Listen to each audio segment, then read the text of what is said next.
So, tuloy po tayo. No? So, dito pa lang po tayo sa verse 7. So, ngayon mga kaibigan, dito na po tayo sa 8. Ang lupa ay nayayanig. Bumubuhos pati ulan.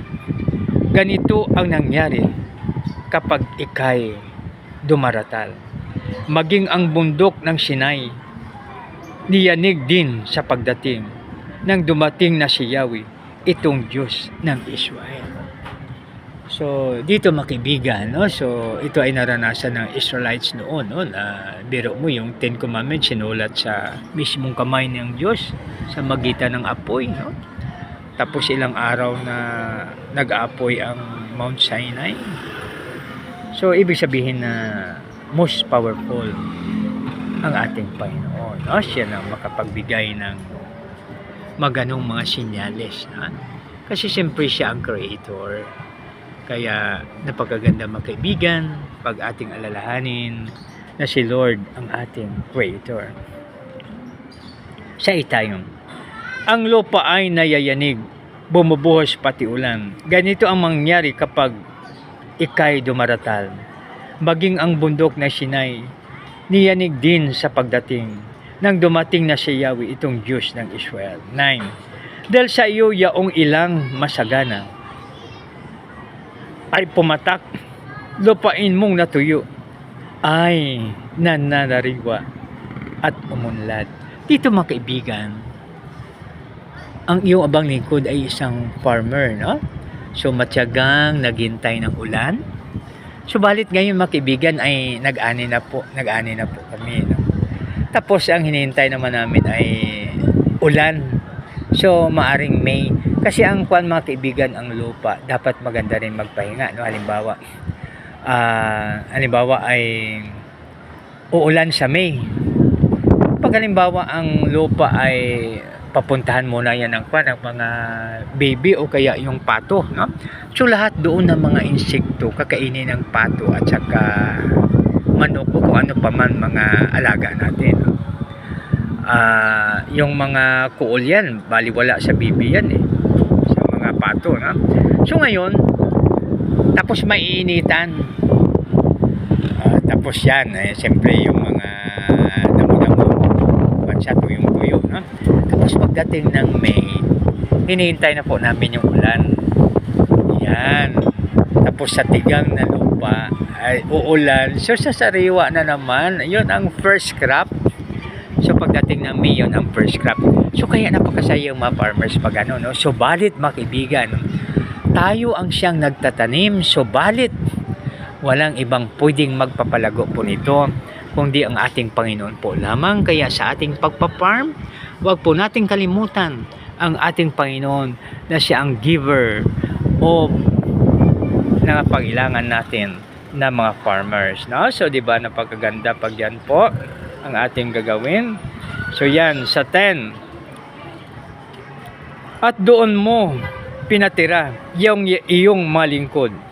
Ang mahirap nilang buhay sa pagpapalay, pinupuspos, no? So yan, walang ibang makapagbigay ng yaman sa ating kundi ang ating Panginoon. Siyempre gagamitin niya po yung ating kapwa upang tayo ay pagpapalain, ha? So halimbawa yung mga bibigyan tayo ng trabaho, bibigyan tayo ng oportunidad. So di ba napakaganda pag ano, ha?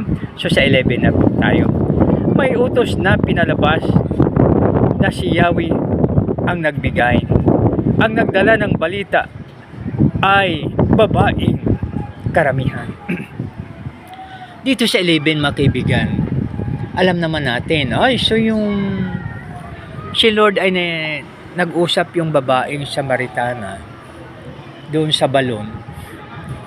Tapos si Lord Jesus Christ, alam mo ba ang nagbalita doon sa kanilang bayan ay ang babae? Sinabi niya, ito na kaya ang Kristo? Yan. So yan, di ba? Ito na kaya ang Misaya na ating hinihintay, no? Nabalita sa daming tao.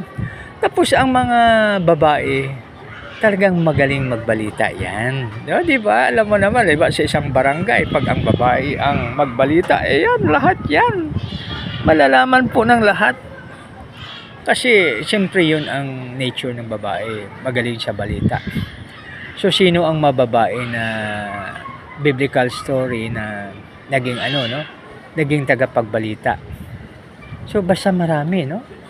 Maliban na lang sa mga sundalo, siyempre sila rin ang mga tinatawag nating messenger, no? Pero ang the best na magbalita ay ang babae.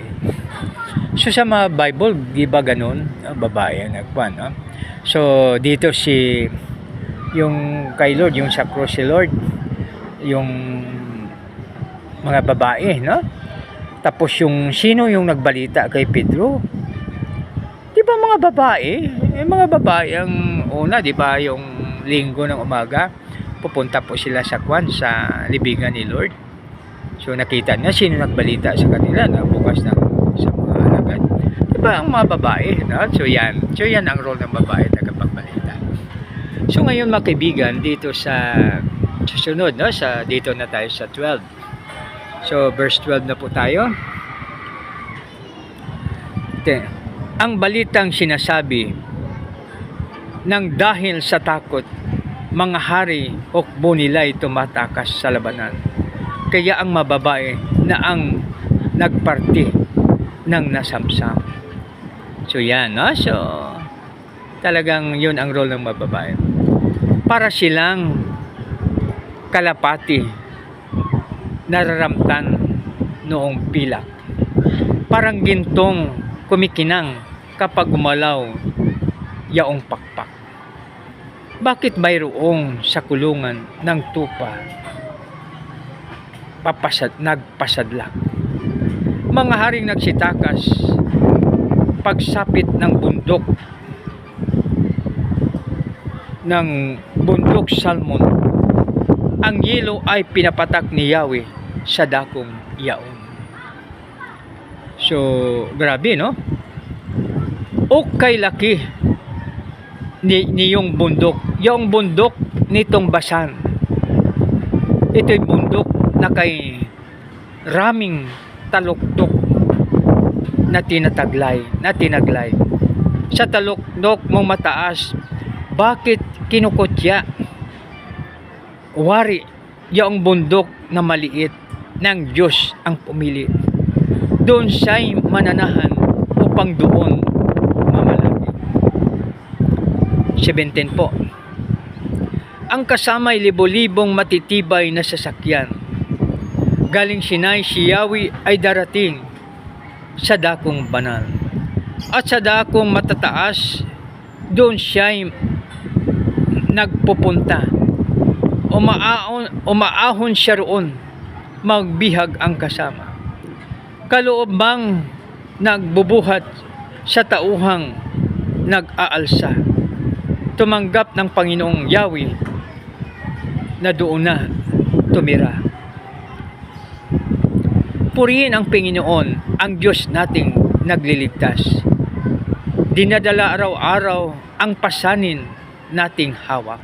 So dito mga kaibigan, sa verse 19, ang ating mga pasanin o kaya yung ating mga problems, ating mga hamon sa buhay, ating mga challenge sa buhay mga kaibigan, ating mga challenge sa buhay, napakarami, no? Subalit, ayon sa isang mangangaral mga kaibigan, ito pala ay parang bula daw na ipasalo natin sa ating Panginoon. Ibig sabihin na ihandog natin yung ating mapasanin sa Kanya at siya na po ang bala na mag-ayos nito. Siyempre gawin natin ang ating makakaya. Ibig sabihin may gawin tayo. Hindi lang na pabayaan natin. We will do our best and God will do the rest. Ha? So yan po mga kaibigan, napakaganda na malaman po natin na yan ang ating Panginoon. So ito na, no?